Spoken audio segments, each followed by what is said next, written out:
Alright. Genesis chapter 10, starting at verse 8. And Cush begat Nimrod. He began to be a mighty one in the earth. He was a mighty hunter before the Lord. Wherefore it is said, even as Nimrod, the mighty hunter before the Lord. And the beginning of his kingdom was Babel, and Erech, and Akkad, and Calneh, in the land of Shinar. Out of that land went forth Asher, and builded Nineveh, and the city of Reboth, and Calah. I'll cut off there. Bible smack. So, I bring that up as I'm dealing with this reaction to Capturing Christianity with Cameron Bertuzzi. And I think he was interviewing Trent Horn. Could be off because I'm lazy. But nevertheless, the Nimrod was the original king of Babel, and you think of Babylon, some of his descendants would become the Babylonians. And then you have a place with the Babylonian Empire, and we know of Nebuchadnezzar. And as we see in Daniel, there's these prophesied kingdoms that come from Babylon. And the last of those kingdoms, well, the first one, we'll go ahead. Let's just do this. All right, you had Babylon, Persia, Greece, and finally, the last empire, Rome. And Rome, at the end, would split off with two legs. Now, Rome would be conquered once again by a fellow named Constantine, who then helped to form what we call the Holy Roman Empire, which is Catholicism. Now, Cameron, his bio is really doesn't really have very much of a formation to it. He really starts off with, well, my brother is an atheist, and he left this, and I was raised Christian, some sort of Pentecostal religion, and, then all of a sudden he gets into apologetics. And so, well, I don't know a lot about him. I know his name is Bertuzzi. I know it's deeply Italian, okay? And I saw one thing just looking up the name that said something about a papal assistant named Bertuzzi, okay? And I would call Cameron, what we would say, a Romanist. He is specifically, he is a Thomist. And a Thomist is someone who follows the teachings of Thomas Aquinas, who really is the most influential theologian of the Roman Catholic religion. And, he's publicly kind of stated that he's a Protestant, but he's intrigued, he's curious about Catholicism at this stage, and he'll do a lot of apologetics, but all of a sudden he just throws in a whole lot of, let's get this Roman Catholic guy, let's get this other Roman Catholic guy. He also seems to be a liberal Protestant. He does push belief in theistic evolution. Doesn't seem to be enticed into sola scriptura or biblical infallibility or anything like that. And so he's on a journey. That's what we're supposed to believe. I notice little things. I think his program has a lot of good stuff to it as far as, believing in God. But I've seen this stuff creeping in, and I'm not the only one by far. So, what's going on? Well, first of all, whether or not he truly believes in Catholicism or evangelicalism, he's definitely pushing the Roman Catholic ideas. That's why you say he's a Romanist. He's pushing Rome. Okay, he's promoting Roman Catholicism, and he has this conversation with a Catholic theologian, and I just wanted to kind of go over some things that I saw and make note of them. Now, I am of the viewpoint that the Roman Catholic religion is pagan, even in the name. I mean, Rome was named after Romulus the wolf god. Okay, so the big carnivore, the big hunter. Interesting, isn't it? I mean, we just talked about the Babylonian connection. And, of course, his thing is capturing Christianity. Is he really just picturing it, or is he capturing Christians to Romanism? There's, oh, no way, dude. He's just an innocent little guy because he has no background. I mean, he is a photographer. Okay. That's all pictures. His wife's African American. They have a kid. Okay. I mean, just very not a lot of background. Why is there not a lot of background there? Usually you say I was born, my parents. It's like you don't even know if like he's got anybody else than a brother. Okay. So anyhow, besides my conspiratorial stuff,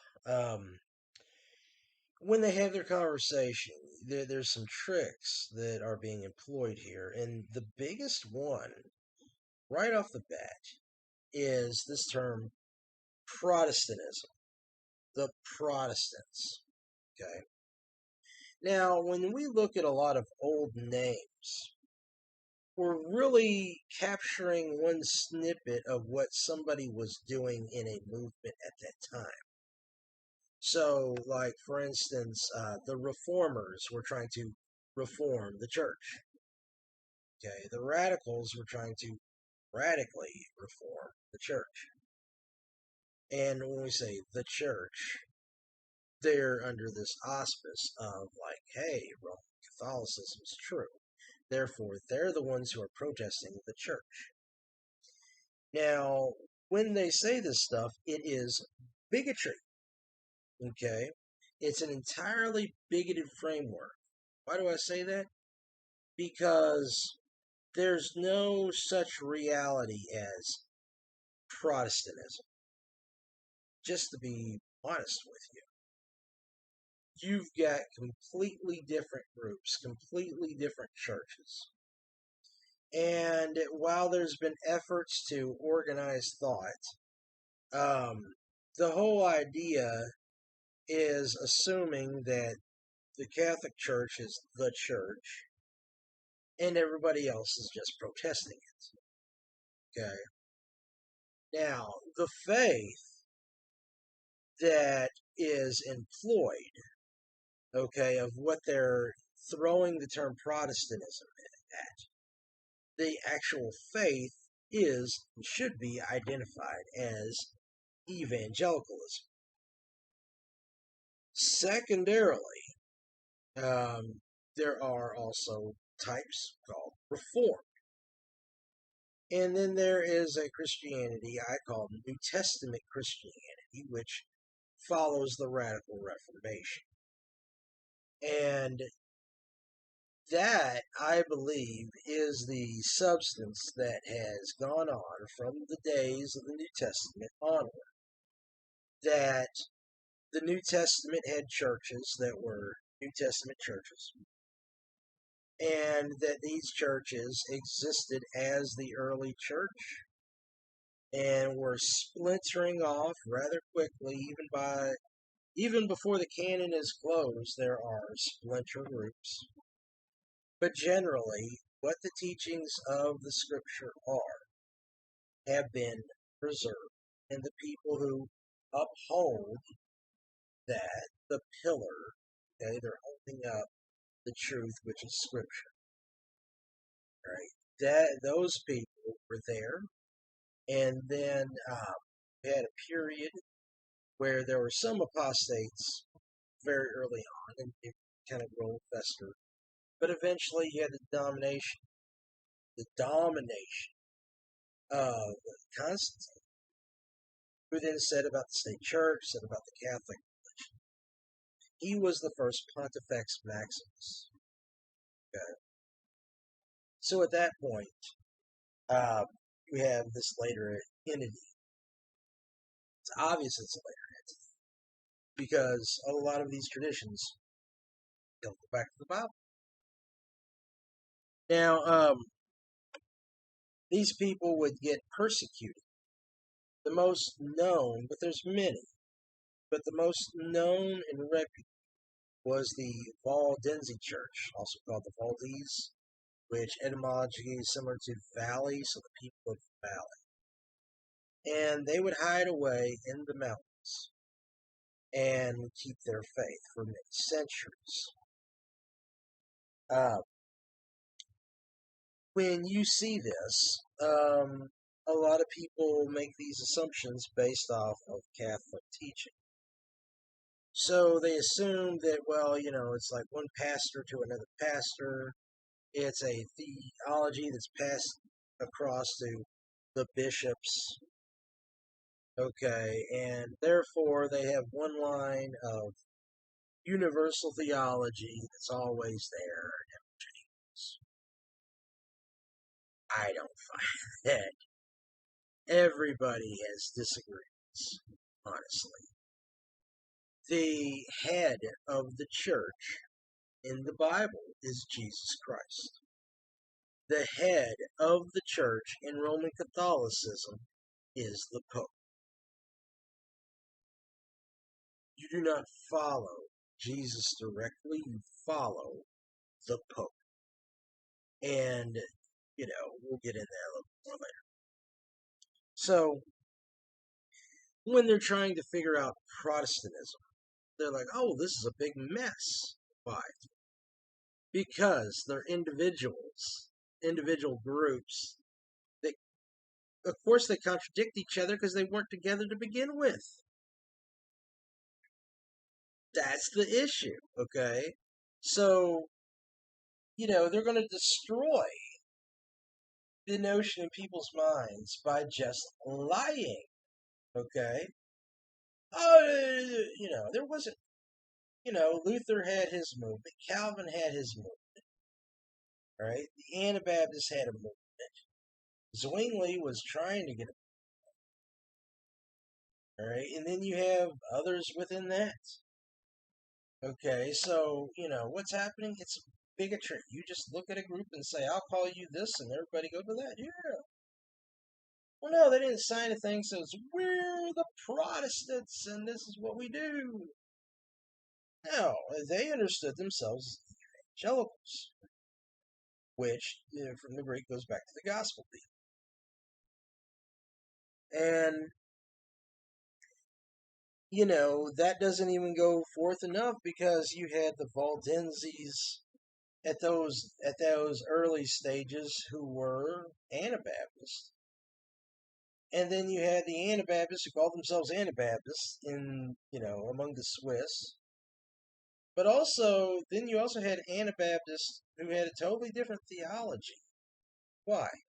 Because even they weren't calling themselves Anabaptists. It's just, yeah, babe, you're calling you this.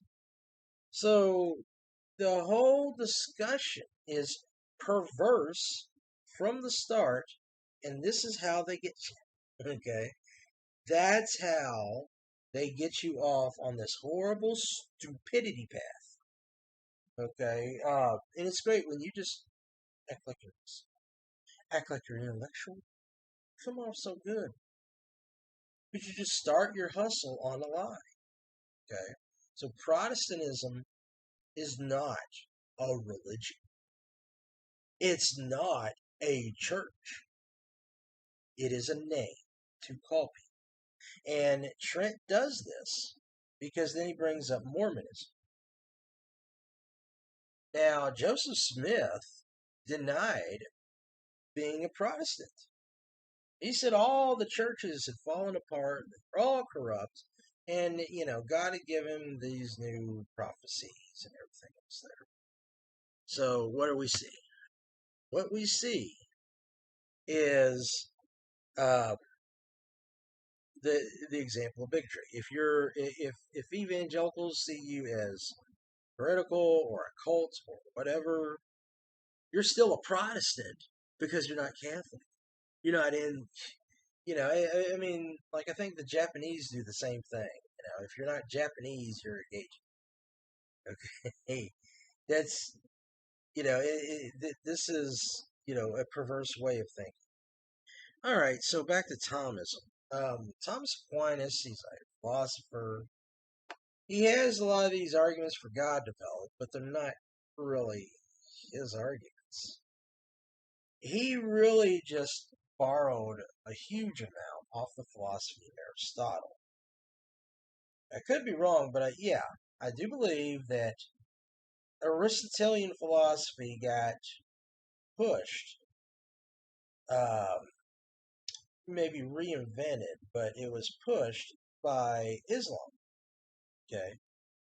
The Muslims had picked up his philosophy and decided to start implementing that. So Aquinas thought that would be a great idea. Let me do it too. And what Thomism does is it divorces the concept of faith from the concept of reason. Now, a Reformed theologian, more importantly, a Reformed philosopher, Gordon Clark. Gordon Clark goes through a great series um, dealing with this. I'm trying to remember the name of his book. Religion, Reason, and Revelation. I think it's like that. Could have the word. But he goes through and shows how the philosophy would divide up, and so you would have Soren Kierkegaard develop this concept of faith that doesn't have anything to do with reason, and then on the opposite end, you have Rene Descartes going on logic divorced from faith. So they would say everybody just naturally, you can convince anybody of God. And then you can have, then you have the faith, which is not reason, and you just need the Spirit to work in you to develop faith. And, from there, and from Kierkegaard, you get what we call liberal Christianity. Now, also, Descartes' going to have some liberalism. We'll call that, though, focus on that as modernism. Okay, and the modernists would eventually get to the point where they don't want faith at all. And this all started from Aquinas, but it's going back to Aristotle. Aristotle was a pagan and a homosexual. Okay, and when he develops his ideas of God, it's not the God of the Bible. Now,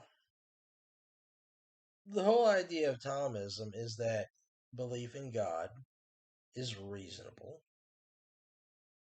Yeah, I agree. Belief in God is reasonable. But that doesn't mean that, you know, that doesn't mean that you're really a Christian. Okay?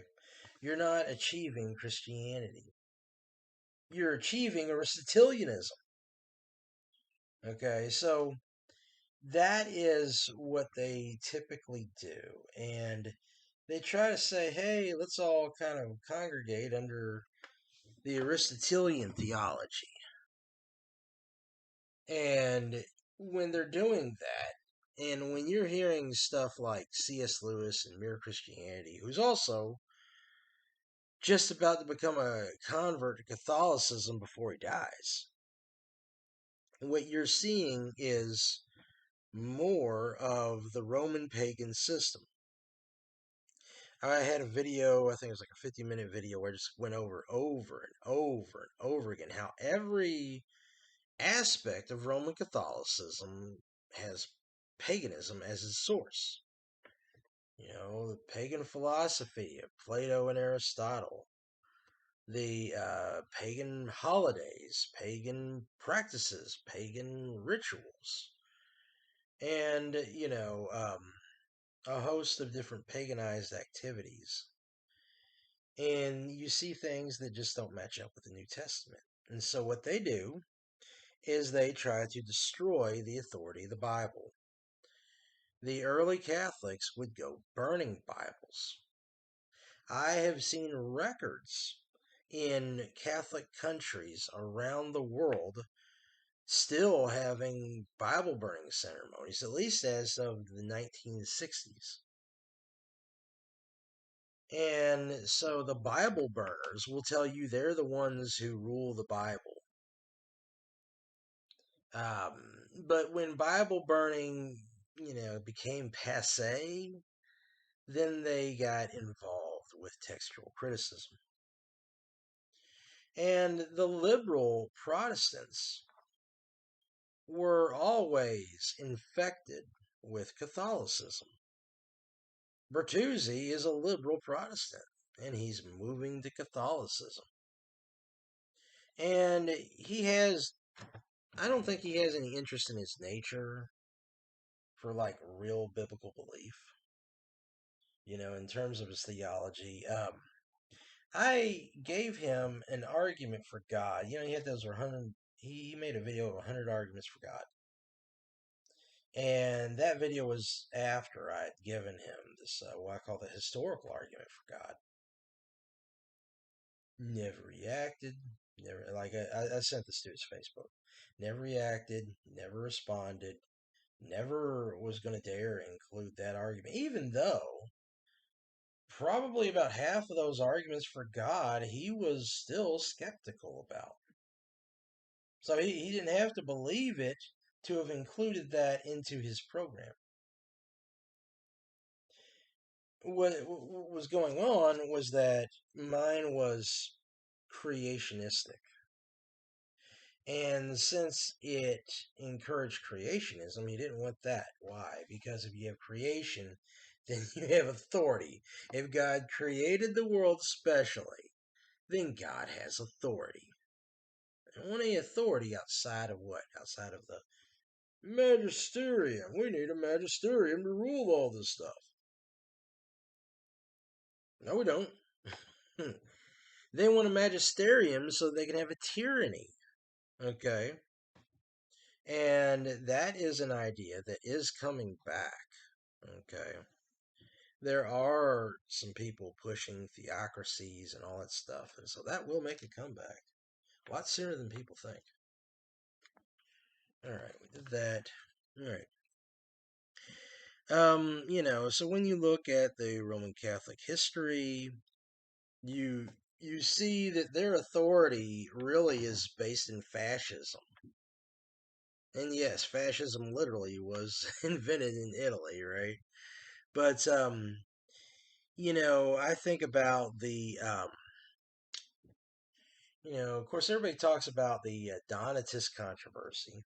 Before that, they'll talk about the Montanists, but if you really read what was going on with Montanism, it was not really a cult excluded from Christianity. The guy who coined the phrase Trinity was, for a period at least, a Montanist, and that was Tertullian. But also, one of my favorites in those ante-Nicene fathers, and once again, that's a label I don't really agree with, but anyhow, Irenaeus was okay with the Montanists. They went to some extremes, but they were completely in it as far as in the faith. Okay, they held to all the books of the Bible before, Constantine came around and all this crap about, oh yeah, we developed the... No, okay.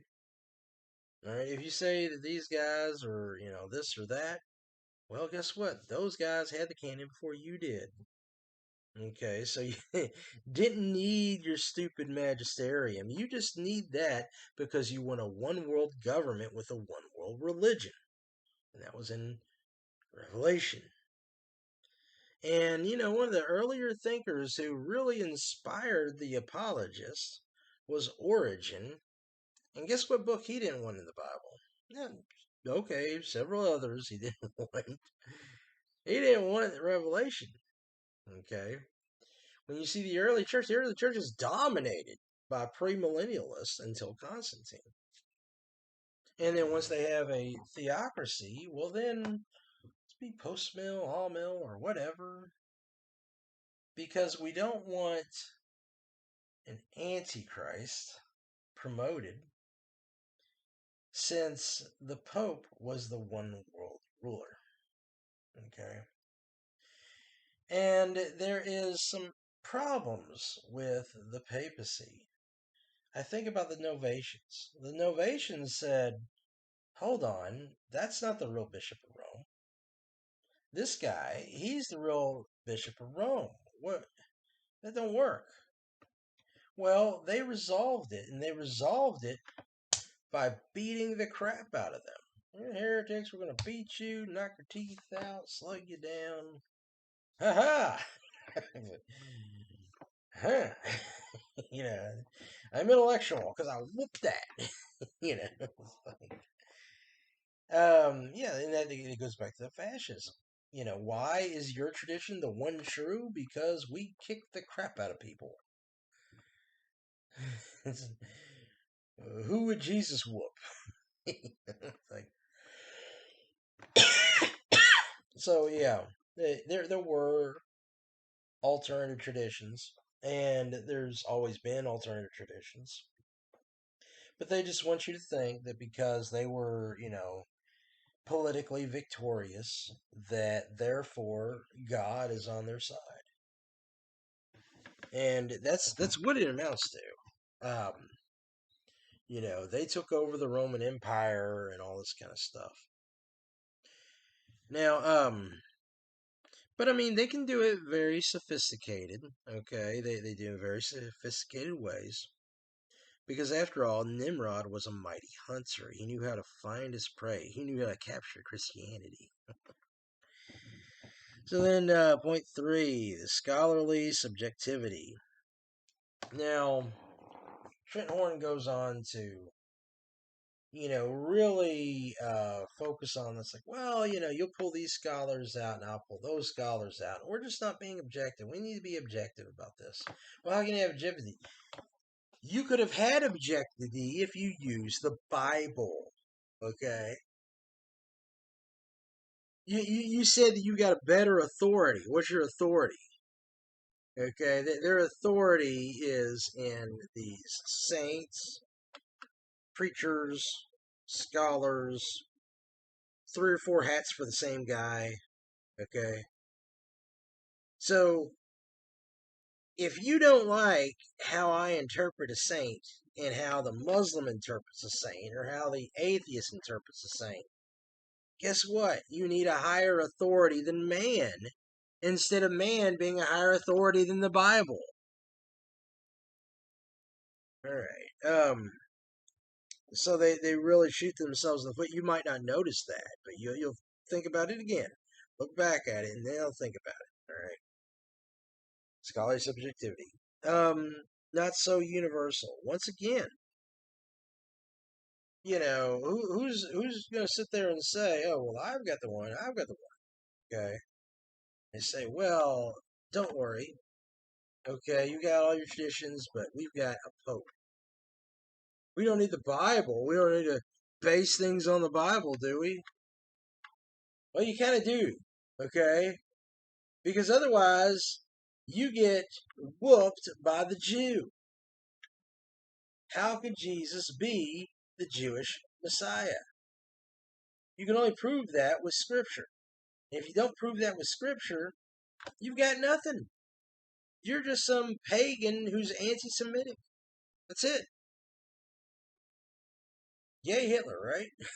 No, if people don't know, There have been some people who've argued that Hitler's theology was basically get rid of the Old Testament. It's just a kind of a Gnostic type of idea. Oh, we find the inner light. Now we can get rid of anybody. And it don't work. There is no authority. You're not getting from God. So, well, hold on. But we've got the resurrection. We've got these other arguments for God. Okay, we've got what you got Aristotle, or you got Plato. Okay, so once again, and if you're gonna go that way, then you might as well go full on Gnostic.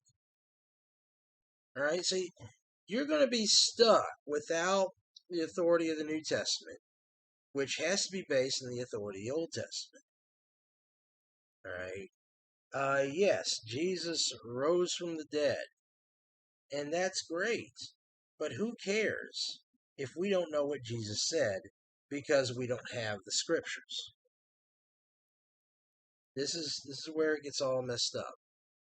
You're not really proving once again, the papacy doesn't really form till later. And I know that the way they play this out is like, oh, well, you're going to use your scholars, you're going to use your ideas, I'll use my scholars, my ideas. We'll use different scholars in contradictory ways. But they're shooting their own foot because they're the ones who are saying that this is the authority, but even they'll argue over how that works out. Biblical authority is based in miracles and prophecy. Okay, the authority of the resurrection is based on the eyewitness testimony of the Gospels. Okay, it's all together, and you talk about a miracle. Well, if you've had all the miracles of the Old Testament, you have the creation account. All of a sudden, this all works seamlessly. Okay, and so once we understand that, then you have, here's the Bible giving these prophecies. Here's the miracles of Exodus. Here's the miracles of the time of Elijah. Here's the miracles of Jesus. And then here's their writings. And everything outside of those writings breaks down into subjectivity. And, they do. And Gordon Clark was able to really demonstrate that. To a lesser degree, I think Carl Henry did too.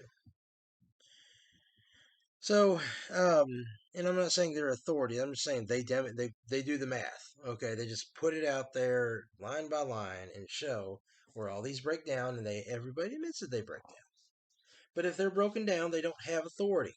Postmodernism has no authority. So, we have like 300 or 400 Bible prophecies for Christ by himself. There's even though the short term is true because that's what got them through. Okay, if there was no Exodus, then the Jews wouldn't have got off the ground. The Jews would have been destroyed because the Egyptians were there. Because said, no, you guys were never our slaves. No, you didn't escape. What? Huh? So you have the short-term prophecies, which is that's where you have the miracles. But you have the long-term prophecies, where we're still seeing things today. Israel's still around. Okay, the church, Christians are still around. All right, I know I said the wrong. The churches are still around. And so he says, if you have that authority, you don't need the magisterium. You don't need a papacy. Okay, especially when the Bible contradicts those ideas. I mean, you want to use these verses where Jesus says that, thou art Peter, and upon this rock I'll build the church.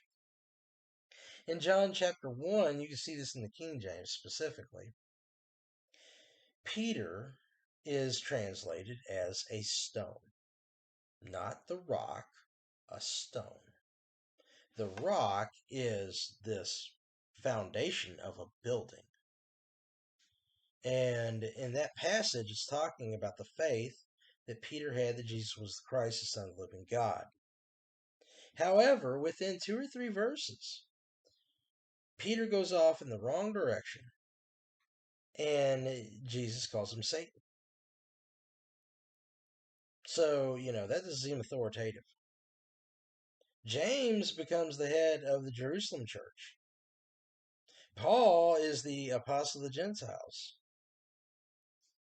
Peter is said to have been to Rome, but there are archaeologists and people that argue that no, he went back to Caesarea, and that his grave is not in the Vatican. The Vatican says, oh yeah, that was the grave, but it's obviously a pagan grave.